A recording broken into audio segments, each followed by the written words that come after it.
Good evening, everyone. System Chalk here with the 20th episode of our first run for YouTube through Book of Hours. And it has been a bit of a rocky road to get here, so I think I've even played my Twitch one twice in between the recordings. But let's see where we're at, and we'll make some progress. So we are currently reading Wrapped in the King. Okay, so this was so that I could get my Earth sign back. And it would seem to me... So I recall that we got a number of texts that we're capable of reading. And I suppose the question is just which ones do I want to read? I can't recall if I made any specific decisions about that. So I think I'm probably going to want to prioritize... Well, we're halfway through the day. Okay, so let's prioritize a text. Yeah, we'll do the Republic of Teeth, so that's 2 from the Earth sign, 1 from the Health. Oh, can we do that? So that would give us 3. So why do I think that I can read this book? Oh, because of the pentiments and precursors. Okay, so yes, we get 2 from the Health and the... Sorry, 2 from the Health and the Tool. 1 from pentiments and precursors, or 2 from pentiments and precursors, and then 2 from the Earth sign. So we are good to go there. So I suppose the question now would be, do I want to try and catalog using the Fet, Trist, and Core now, or do I want to wait for the Republic of Teeth? Alternatively, I can try, reading something like Deoris or Fekri's Herbery. I think Deoris would be the more likely of the two. And I suppose the question there would be, do I have a way of generating the nectar that I need? And no, I think we're going to have a similar situation to reading the Republic of Teeth. Okay, so yeah, we'll just leave it. We'll leave it for a minute to generate something for Republic of Teeth. We will use the Core, Trist, and Fet to be able to catalog the books that we have in the inventory, but I won't read anything else for today. And this does kind of mean that some of the work... I've got a heart, hang on. There's a heart kicking around here, and I think it probably was related to the upgrade that I had, but there may be some opportunities, so I don't think any of these are likely. Good arguments for some Shapt, though.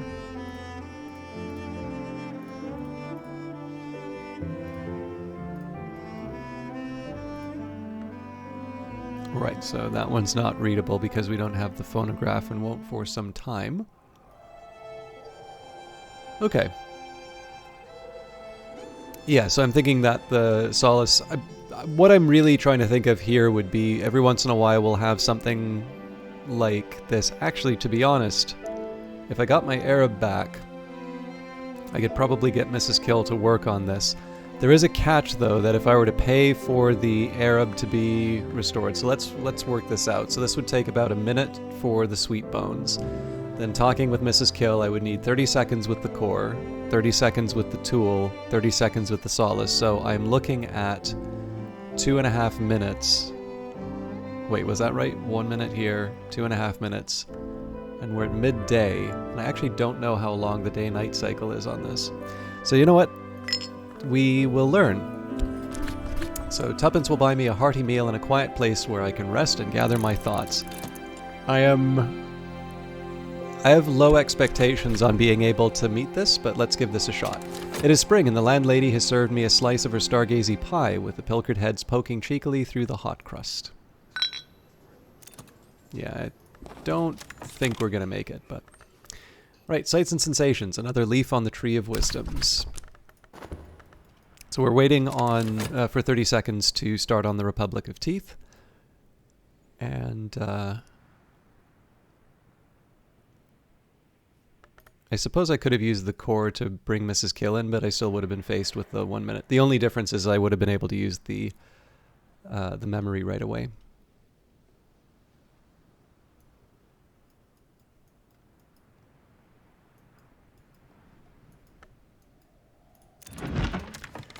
Right, Wrapped in the King. Detailed accounts of the secret bacchanals and the ecstatic dances observed in necropolises and graveyards in southern Europe, in Egypt, and in Anatolia. The author is a self-confessed ghoul, an eater of buried flesh.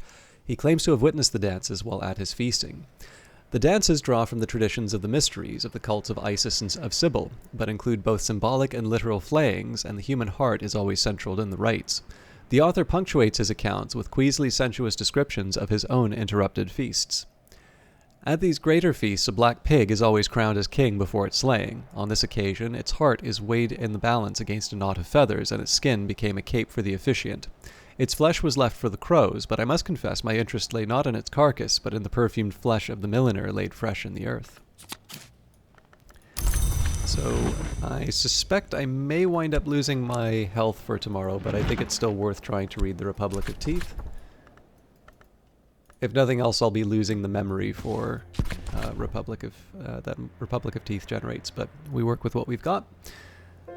So our skill, pentaments and precursors for the 2 scale, Earth Sign for the memory. Earth Sign is also an omen, but that's separate. And then finally we will add the Hourglass. I can master this mystery, enough scale to match mystery scale.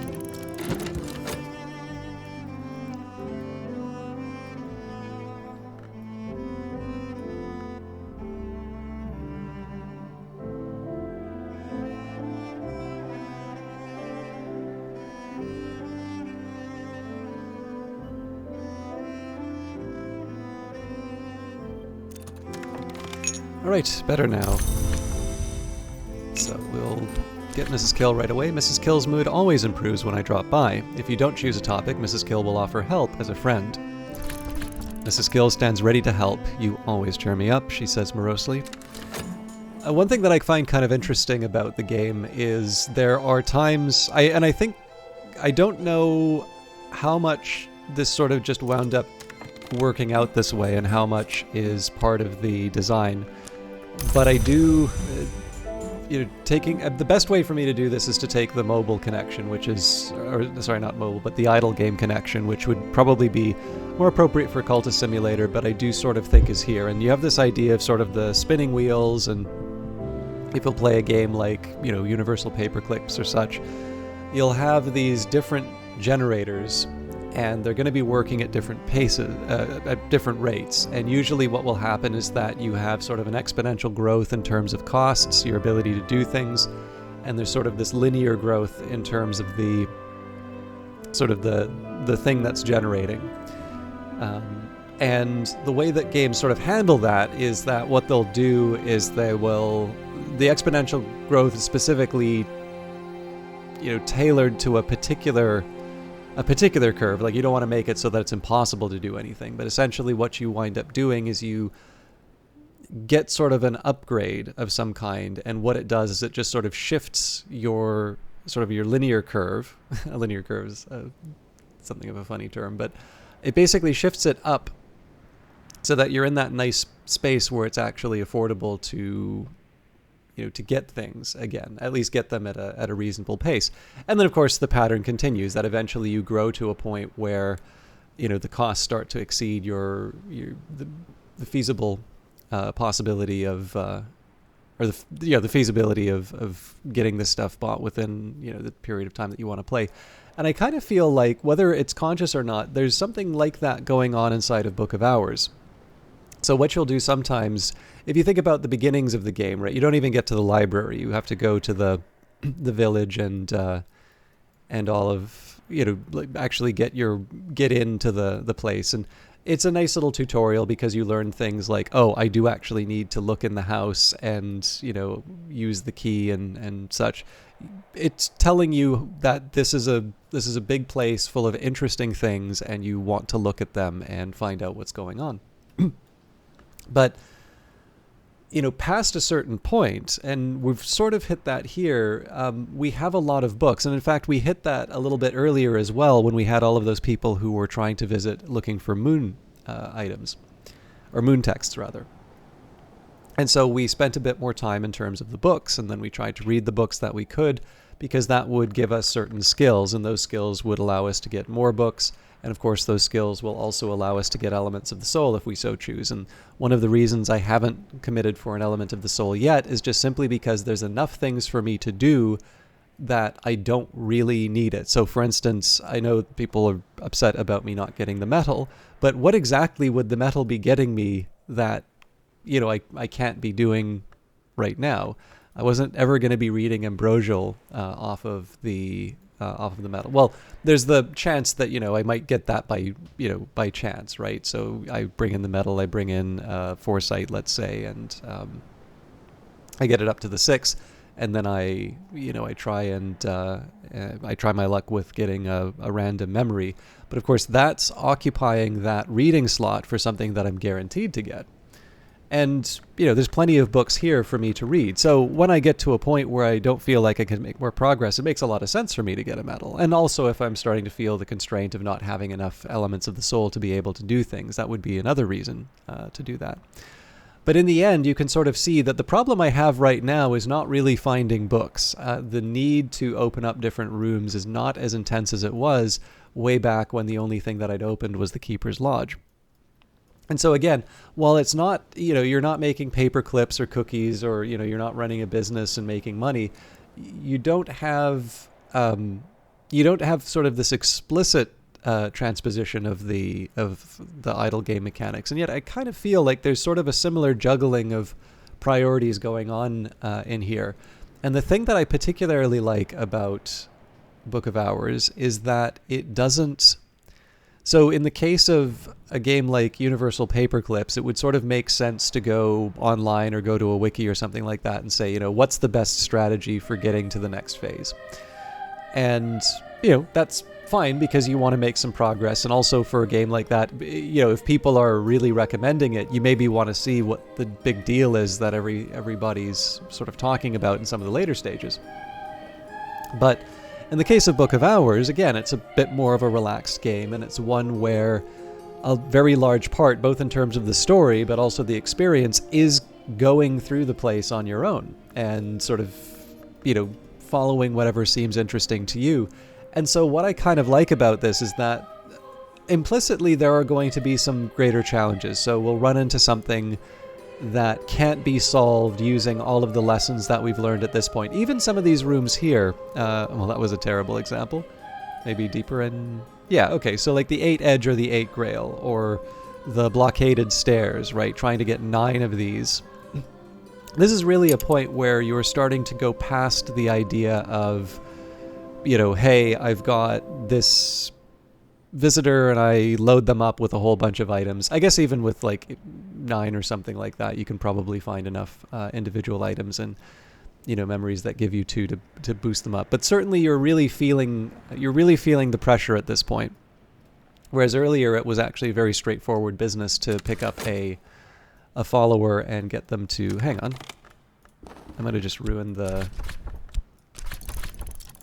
room side of that. But in this case here, again, it's a nice one just because I really, the more that I play the game, and sometimes the more that I see the comments of it, I really do think one of the intentions behind the large number of endings in the game was not so much that it would be this, this massive game that people would gain an encyclopedic knowledge of.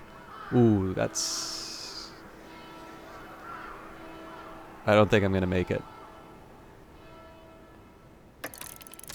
But we were prepared for that, so...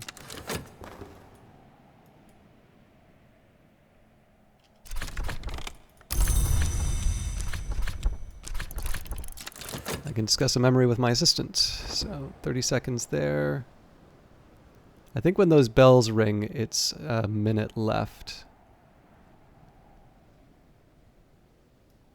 Oh wait, no, because it's only going to be 30 seconds for each of them, so it's 1 minute at the end, so we will. That's what I get for being a pessimist.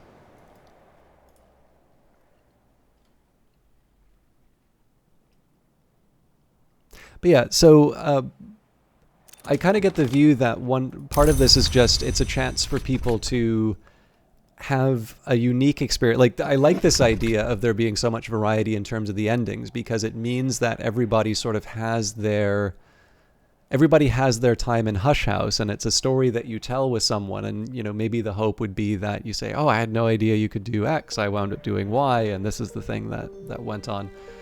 And it's an opportunity to have it discussed, but it's essentially you have this stamp of authorship on your playthrough. And whether that was the intention or not, I can lend my assistant something to help increasing their abilities. one of the things that I do like, at least in terms of the structure of the game, is that I get to do stuff like this, right? Which is, I can sort of say, okay, I don't really need to unlock a house, but I've got a spare solace here, so I'm gonna, nibble at these a little while, rather than just sort of mainline the books and not make any progress. But you can also see that the priority in terms of getting the house unlocked has fallen quite a bit, and just purely because I need I need to do other things with my time. Or at least I feel like I need to do other things with my time.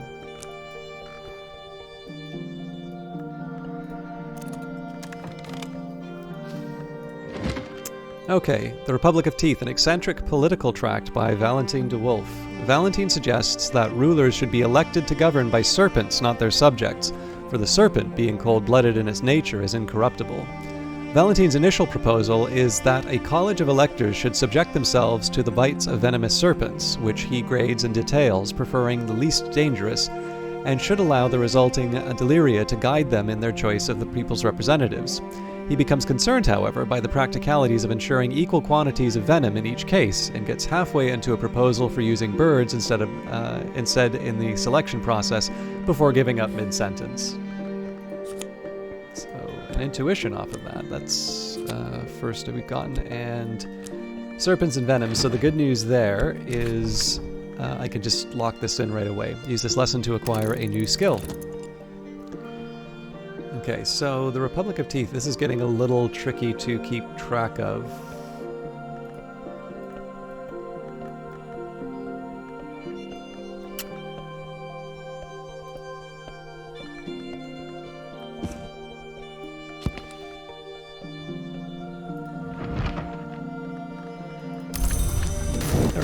So yeah, as it turns out, that tuppence was well spent, but I think I may waste the Tristan the Fet in cataloging here. I don't see this working for...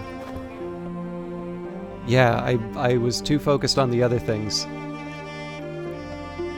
You know what? It's not that big of a deal not to use both elements of the soul. So if this thing finishes before... Actually, you know what? I probably have...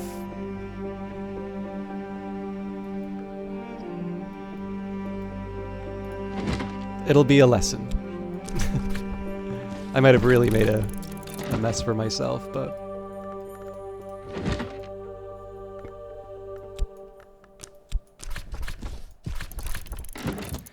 And let's get Mrs. Kill opening. So we've got the Despoiled Laboratory. That's oh wait, hang on. That wasn't a Mrs. Kill job, though. Yeah, so I guess it is just the Reeking Chamber at this point. Okay, that's fine. So the room reeks like rotting reptile. The curtains ripple restlessly with the watchful presences that Van Loren left behind. Perhaps I can find someone to sing them to sleep.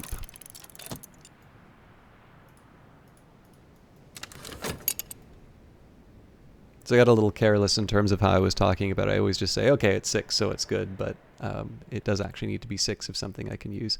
I don't see any situation in which those elements of the soul are available to me tomorrow, but I was pessimistic about Mrs. Kill being available too, so we'll see. Another leaf on the Tree of Wisdoms. These are the mother's neglected children, and we prefer that they pass not through any door. All right, well, this is why I shouldn't be responsible for. Okay, this one maybe, but we need to work up to it.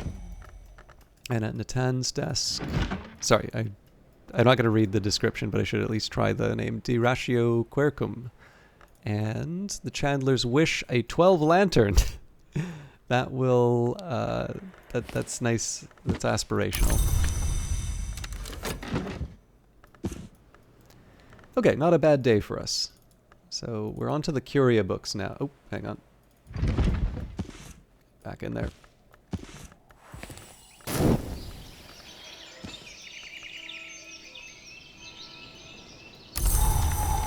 Alright, so a rainy day is helpful, and the question really comes down to, do I want to try and use this to...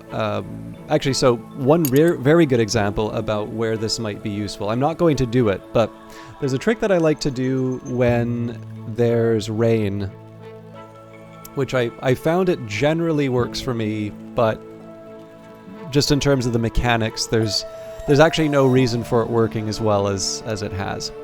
So I have, sorry, what was it? Dirashru Quercum. So this is an 8 nectar text. So what would I do to be able to read a book like this? Well, we say, let's take our heart, and then we have the mixing bowls or the mortar and pestle, so that would give us 2 to work with. Actually, come to think of it, I don't believe I have my nectar. I don't believe I have my nectar skill as it is. So, okay. So yeah, first of all, I'm assuming that I have something that I don't. So that's a problem. But let's go forward and say, okay, well, let's imagine that I did. So you take the heart and the tool, so that'll give you the 2 nectar. Then you've got let's say we use a memory that's not the weather. So we'll say I can take my earth sign again, so that would be the 4. And then generally, there will be skills that'll give you 1 nectar, but let's say that there was, a pretty standard 2 nectar skill, right? Generally, if you read enough books, you'll have a book that gives you at least 2 of its primary aspects. So that'll get you the 6. So I think we've used this before. But basically, if you read a text and you don't have the aspect required, you get 3 attempts to get lucky or inspired. And sometimes these will actually be inspiration. It will be a mood that strikes you that you have no control over. There's nothing that you can do to affect it. Sometimes it will invite you to use objects or art. And every once in a while, it will ask. Also, assistants come up. But every once in a while it will ask you for a memory, but it will also ask you for weather. And so one way that you can sort of help that bonus round, essentially, is by keeping a weather card in reserve, because the weather card has both the weather and the memory aspect. So if you think of it, if you're going to have a memory sitting around to improve your chances anyway, having the rain, you're going to satisfy 2 of those requirements, or not requirements, but 2 of those possibilities.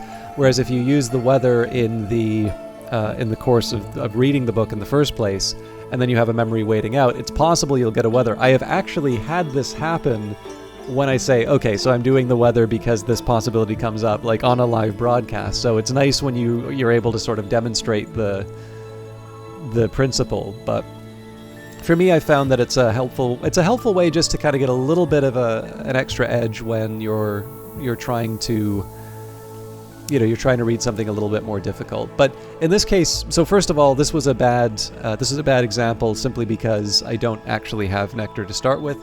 But it's also, I already have a nectar text that I'm going to want to read, and in fact, I might wind up doing the same trick because again, we've got serpents and venom. Oh no, yeah, we do have drums and dances. Okay, sorry. My bad. So I keep forgetting that drums and dances is nectar, not sky. So everything I said applies with Dirashu Quercum. However, it may make sense for me to do this with Fectri Zerbery because that is a guaranteed read, whereas here it's probabilistic. So anyways, sorry. I'm actually going to slightly reorganize the board. Okay.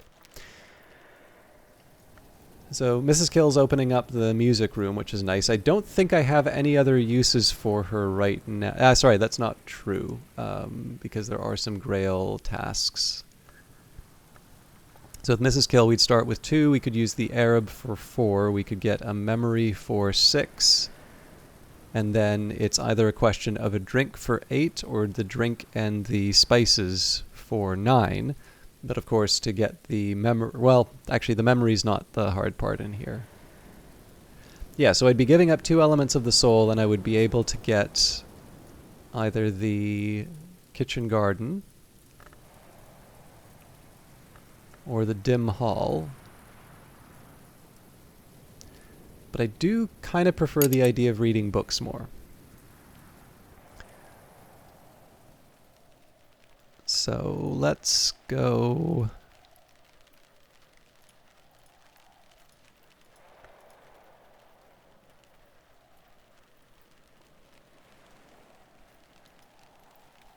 I'll start with Fectri Zerbery. Again, might want to try again getting one of these Edge books read as well, but that's going to require some effort in terms of generating oh, that's right, yes, I don't have a way to generate the Edge memory yet, so that's not happening. Okay, and we'll use the, whoa, yes. This is not the desk I thought it was. The Nectar desk, I believe, is up here, so this may be a bit more challenging.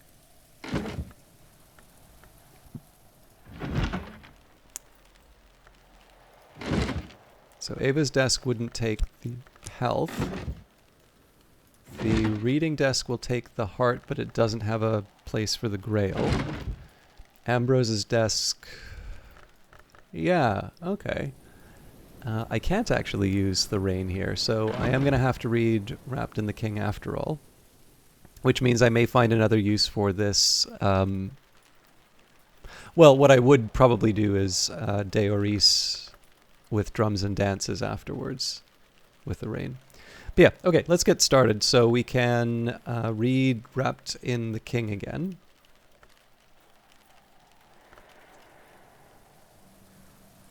And I've completely forgotten where I put it.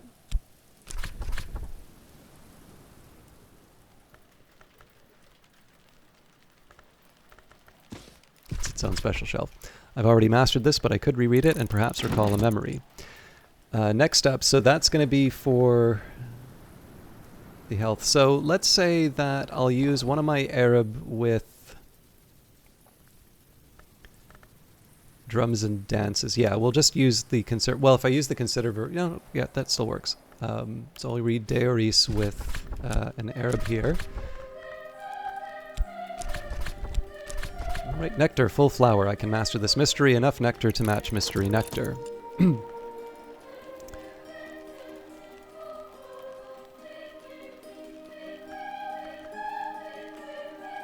So I need to leave the health aside, and I think I'm going to read each book one at a time here. So let's go to, I guess Solomon's desk allows us to use... Actually, we'll use the things that can't be used at the Sweet Bones first. So I will use the FET to catalog a Curia period book. This book was probably written around the time of Hush House's Curia period, roughly the 1700s to 1800s. If I examine it, I can learn more about what knowledge it might contain. Books from this period are only rarely contaminated. Alright, and here is the Mazarine Room, Kitty's Pride and the House of Joy. Kitty Mazarine was better known for her vocal compositions, but she was a versatile musician, and on winter evenings she'd invite visitors and villagers alike to her recitals. Kitty Mazarine, this bust is carved from black limestone, a Grail bust, so we finished a cataloging job. So the Book of the Centipede, a 6-rows text. I believe that is one we could handle. I think I used the intuition for that with my FET, so that's a good one. That's going to go to that pile here.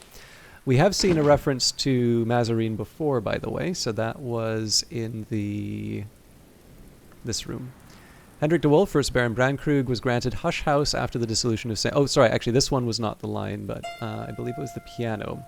A gift from Kitty Mazarine, who would sometimes pop by of an evening to sing, but her successor, Solomon, never one for music, disliked the way its notes would drift up the stairs to the reading room and forbade staff to play the piano before sunset.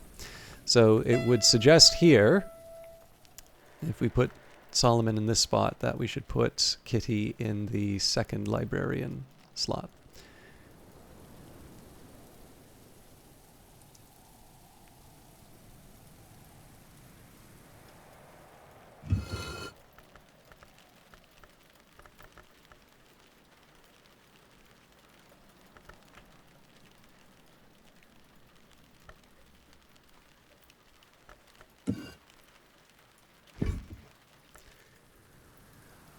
All right, and I finished something else apparently.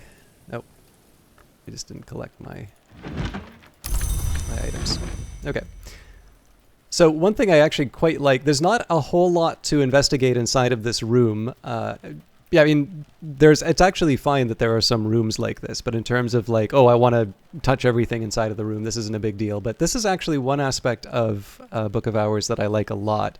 And this is the representation of music in the game. So music is not just the wonderful music from Mickey Mouse Productions, like in Culta Simulator, and it's not just Apollo and Marsyas, but it is actually something that you can make inside of the game, and it has a role. And this could be, whether you're imagining sort of the wild rites and the music associated with that, or if you're imagining, say, it being another part of, life and the things that we enjoy, or a mastery that you can get. There's a number of different ways that make music very interesting. I like that it's associated with Sky, and maybe I'll talk about that another time. I feel like I probably already have when I'm going on about the old philosophy stuff, but I figured we can talk a little bit about the instruments. And one thing that is actually rather fun to do, I'll do this just before I announce these, but it can be fun to try and guess what aspect each of the instruments have. So we'll use as our sample the piano. I think I'm pretty sure I talked about the music stuff with the piano before, but this can be our sample case. So a gift from Kitty Mazarine, who would sometimes pop by of an evening to sing, but her successor Solomon, never one for music, disliked the way its notes would drift up the stairs to the reading room, and forbade the staff to play their piano before sunset. So in this case, it would be Sky, and we know that Sky is going to always be with an instrument, and in this case, it would be Moth. So why do we know that Sky is appropriate? Well, we take a look at the description. Wind, storm, echo, song, the intricacies of mathematics and the principles of light. Law's touch is lighter than we sometimes think. Matters of balance, harmony, and necessity. And of course, there's this idea in terms of how music works. There's a very heavy mathematical dimension to it in some cases. Well, not in some cases, but just that is something that people observe. And oh God, where did I even? I don't remember what the Fallen Cross gave me. I know I made a new shelf specifically for it, but all right, I'll worry about that later. But in any case, yeah, so the connection between mathematics and music is both an intellectual interest, but also sort of an observed characteristic. Mathematicians are generally well represented among musicians, or vice versa, and it's a there are reasons structurally, I think, about music as to why that might be why that would be the case, but it's also there's the rich intellectual history going back to Pythagoras connecting music and math. All right, so the first guess here would be, what would the drum be? And this one I kind of feel is, if you're familiar with Culta Simulator, you'd get this. So this is Sky and Heart. Celebrate the god of joy with your own joy in the back A. The skin of these drums was the skin of something rare. I'm actually very bad at remembering the authors. I think this might be Euripides, but I could be wrong in terms of the old Greek plays. All right, so then the question is, what would the grand piano be? Simplicity is the final achievement. After one has played a vast quantity of notes and more notes, it is simplicity that emerges as the crowning reward of art. Friedrich Chopin. So that was a Rose instrument. There's a table here. So the harp, Sunset Harp. I've been given a string and a harp. I have been a string and a harp, disguised for 9 years in water, in the foam of the sea, the battle of the trees. So the harp has a moon aspect. And finally, I wouldn't necessarily say this is a favorite instrument, but I did smile when I saw the aspect related to this one. The quivering double bass. The better it gets, the fewer of us know it. Ray Brown. Sky and Grail. So, very Grail instrument. So in any case, this is definitely a fun room for me. It's not in the sense that you get a ton of books. It's not that you see a bunch of statues, or that you have lots of tea and coffee to drink and work with. Obviously, there are a lot of different items that I would love to do some more exploration with. But in this case here, music, I've actually found in my later playthroughs, or like later on in the game, I use these quite a bit. And I'm quite excited by that. And then for those of you who are like me, who get depressed at the fact that the librarian seems to be this genius who's able to master difficult language, I think in the case of Culta Simulator, it's like 9 difficult languages to a level that they can translate complicated texts on esoteric subjects. The librarian of Hush House apparently is able to master the drums, the piano, the harp, and the double bass and the organ eventually, to a point where they can create music that shapes the world.